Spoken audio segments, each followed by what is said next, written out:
Cheers, Eddie Buckaroos, and how the heck are you? And happy almost Christmas, or Merry almost Christmas. Anyways, I digress. I thought I'd just do one cocktail with you. This will be a relatively short video.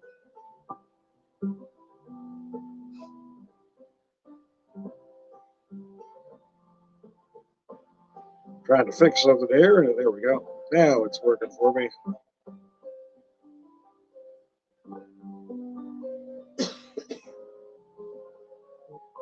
All right, let me set that down, and then you'll have my undivided attention. So I decided to do something different. I made some simple syrup today, and I had a couple different ideas, but I ended up going a completely different direction. So I have some dried ginger that I bought a while back, and it's great for making simple syrups.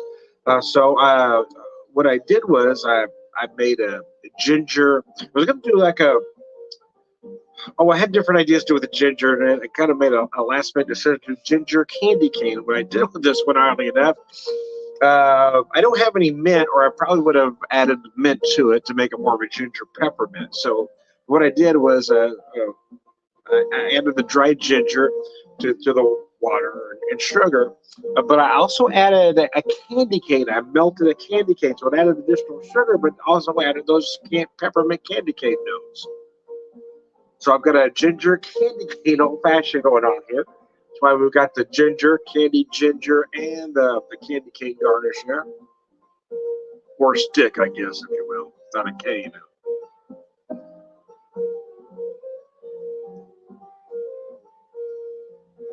And it came out really nice because you can taste, you taste a little bit of that peppermint in there. But again, it does add some additional sugar. What did I use? So the whiskey I used, so I used 1 ounce of that simple syrup for this cocktail. As you can see, I've got it served straight up because I'm not a big fan of ice in my cocktail. I'm using the Union Horse Reunion Rye Whiskey. This is their barrel strength at 121.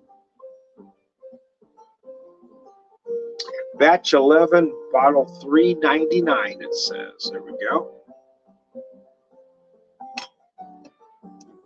Yeah, it's pretty good, man. That syrup came out really nice, kind of different than what I expected.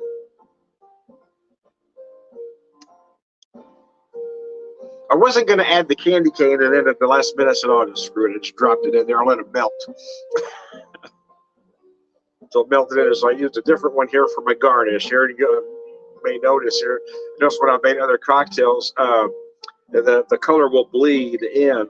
You don't notice it so much with this one, but if I use a clear alcohol like a vodka or a gin, you really notice that bleed in there. Then I also have this. Let me show you the other product here that I really like.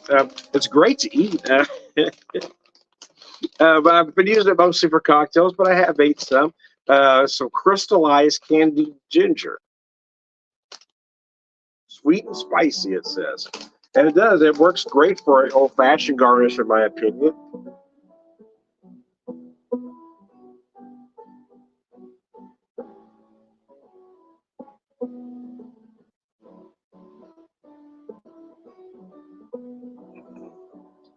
Boy, that's tasty.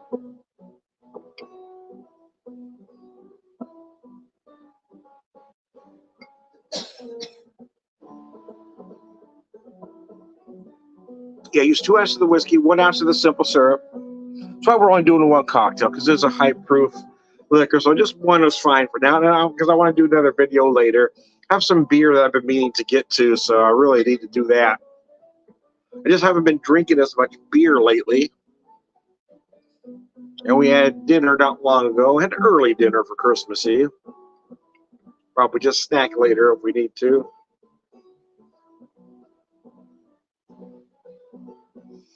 My son used to love pan potatoes, but I haven't made them in a very long time. Basically, you typically use smaller baby potatoes, and then you cook them down in a broth. In this case, because I'm using the pot roast, I did a beef broth. Basically, what I did is put the beef broth. I used to do about 2.5 cups of beef broth. The potatoes in a pan, lid on for about 20 minutes, and that gets them right about at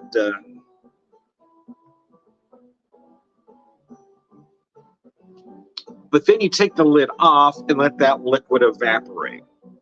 Now, what I did once I had that liquid about gone, I added some butter because you want to get a little brown on those potatoes, and then you just take your spatula, just give them a little smash. You want to smash them to the ground, but just give them a little, just a little nudge there. You're going to smash them just a little bit. They break up. Those potatoes come out so nice and creamy because they've soaked up that broth, so they've got that flavor.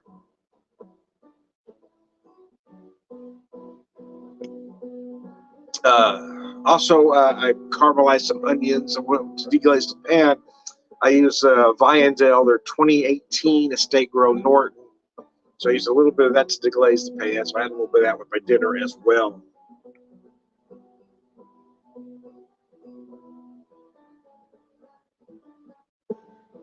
Oh, man, that's a delicious cocktail. So a while back, when I was playing around with various ideas for holiday cocktails, I've done 3 holiday cocktail shows. Can't make that 3 there. Let's do 3 this way. My other fingers don't work. I did 3 cocktail shows before Christmas. I hope to get one more in, but it's not going to happen. But there was a lot of cocktails invented. Or repurposed, maybe. Kind of a variation on a theme, let's say. The first and third video I did with a great mixologist, Jackie Brown, and then the second one with, of course, Jersey Johnny and David the Beer Samurai, or he was the Cocktail Samurai for that particular episode. So those 3 episodes were a lot of fun. But in one of them, I did a candy cane martini, so I may do that one later this evening. That's a great dessert cocktail, if you will. So what is this one, actually? Oh, that is nice. So as this, you wouldn't think it would.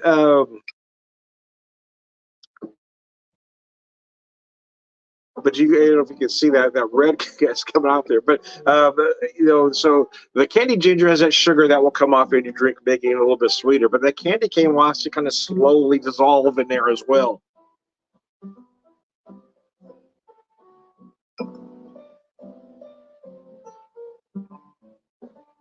I don't know why more cocktail bars don't use that candy ginger as a garnish. This stuff is awesome, man. I don't know if it's not practical or what, but I mean, it's not like something you've got to cut. You got to buy the package, I suppose, but you don't have any prep time with it. It just adds a lot of flavor. Adds some aroma too, especially this time of year. Ginger. I think ginger is a nice ingredient. I really love it in the simple syrup. If you've got fresh ginger, absolutely. I use a dried ginger because I have it handy, and it works great for that application. It imparts a lot of flavor the dried ginger does. And again, the candied ginger just makes a nice garnish, and it adds a little bit to your cocktail as well. Oh, I'm still kind of full from dinner, but I want to have some beer later, so I'll rest a little bit after this one, and I'll be back in a little bit on Christmas Eve for you. That's now all my cooking for today is done. It's just the wife and I tomorrow, so we're not going to do an elaborate meal.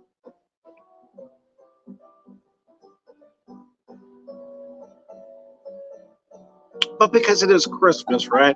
I don't want to do just the meal dinner. I want it to be nice, but it doesn't have to be elaborate. It's just the 2 of us. So I think we've narrowed it down to doing a ham. We've had a ham, but I had some other things I was looking into as well. But I think we'll do the ham.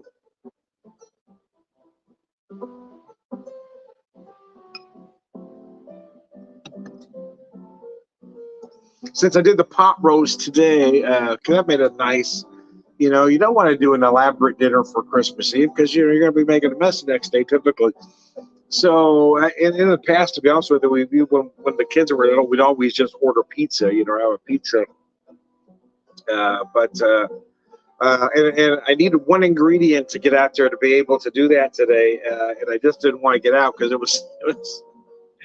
was cold and drizzly all day and raining and damp, and that just hurts the bone. So I stayed in and worked with what we had. So anyway, I am Tom, the Whiskey Whisperer, Whiskey Evangelist, prolific whiskey drinker, purveyor of wisdom, and happy almost Christmas, and I'll be back after a while.